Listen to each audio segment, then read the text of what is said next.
You're listening to Do This First, a daily personal development podcast that focuses on science-backed, actionable steps towards your best year ever. Hi, I'm Sandy, your host.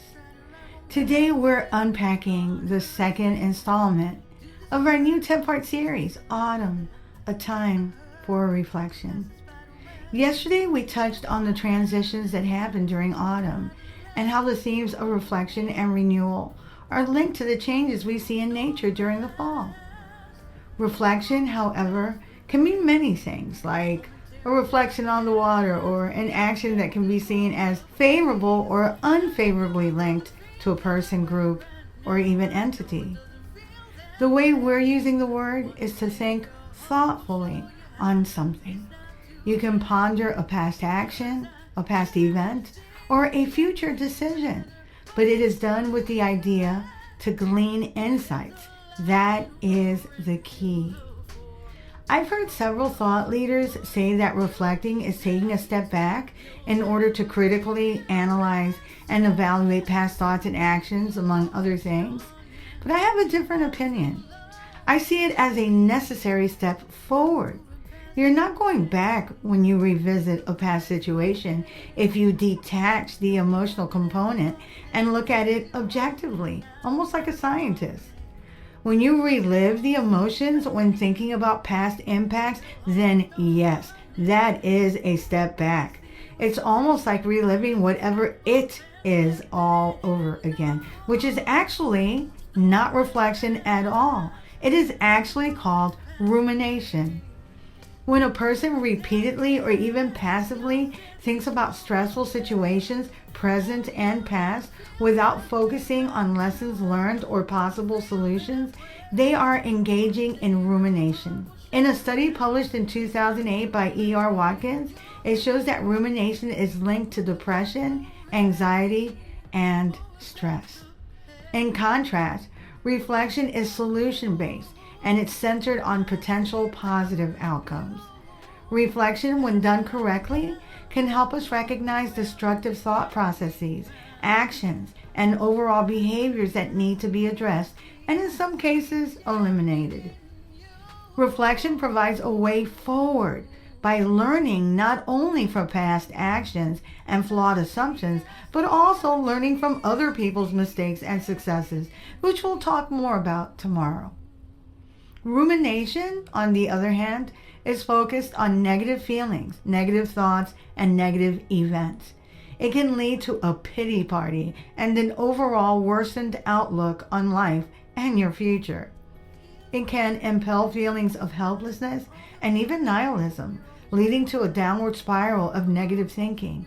It is not the same as reflection. I was watching a movie the other day that highlights the solution-oriented mindset of the reflective thinking process. Unfortunately, we can't go back in time like the character did, but we can, like the character, think about how we can learn from our past and apply that newfound knowledge to our decision-making process. The title of the movie is About Time. It's a British film.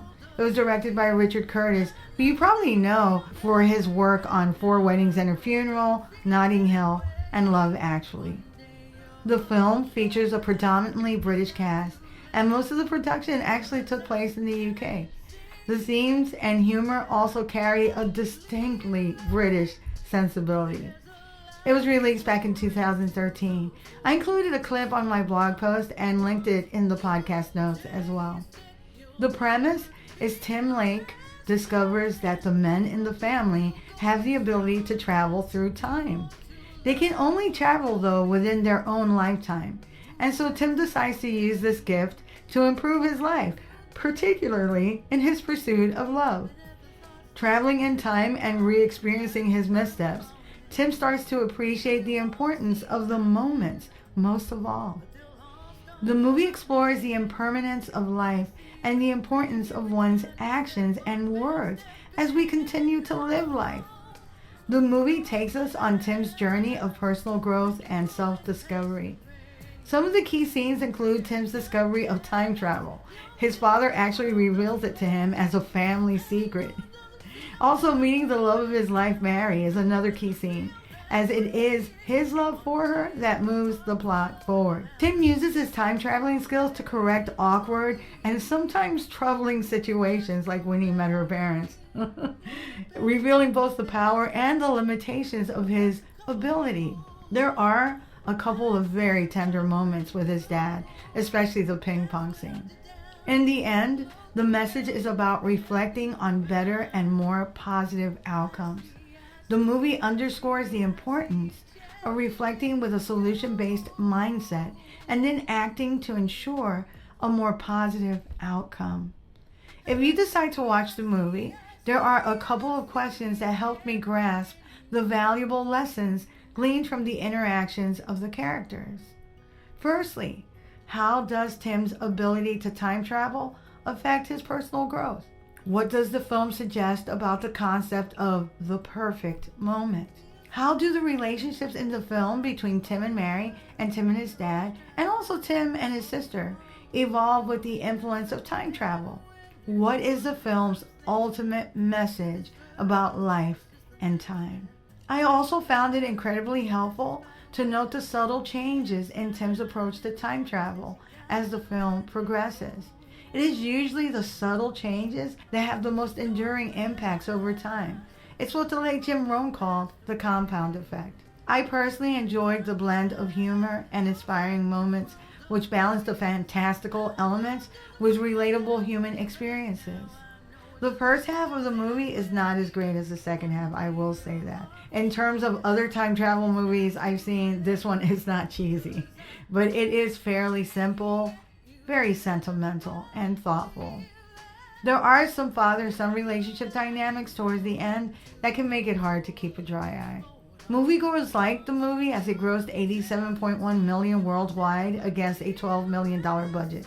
That means that it was profitable. What is most noted about the film is its heartfelt storytelling performances, particularly that of Domhnall Gleeson and Bill Nighy, and its unique take on the romantic comedy genre. Domhnall Gleeson plays Tim, and Bill Nighy is his dad. Some critics also found the film overly sentimental, but I love that. And some said it was inconsistent in its tone, but many appreciated its emotional depth and unconventional approach to romance and time travel. You can watch it on YouTube, which I linked in the podcast notes and corresponding blog posts on DoThisFirst.life. Though we can't go back in time like Tim did in the movie to retrace our steps and correct our wrongs, we can, however, like Tim, learn from the past by reflecting on it with a solution-based mindset. In the movie, Tim had to think about how to make things better so that he could have the life that he wanted. We can do the same as we continue to move forward. In the movie, Tim learned from his own mistakes. Tomorrow, we'll learn from other people's mistakes. To read a full transcript of this podcast episode, visit my blog at DoThisFirst.life. You can also sign up for my weekly newsletter and listen to all 233 podcast episodes and counting. My YouTube channel is at Do This First, and I'm currently at over 7,000 subscribers. Thanks to all who have subscribed. Tomorrow we'll unpack episode number 3 on this autumn Time for Reflection series. Till tomorrow. Moving past the rain, moving past the pain, or past the color blue. I see power in you. Past welded down.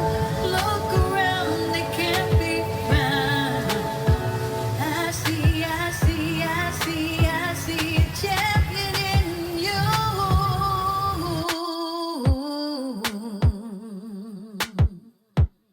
I see a champion.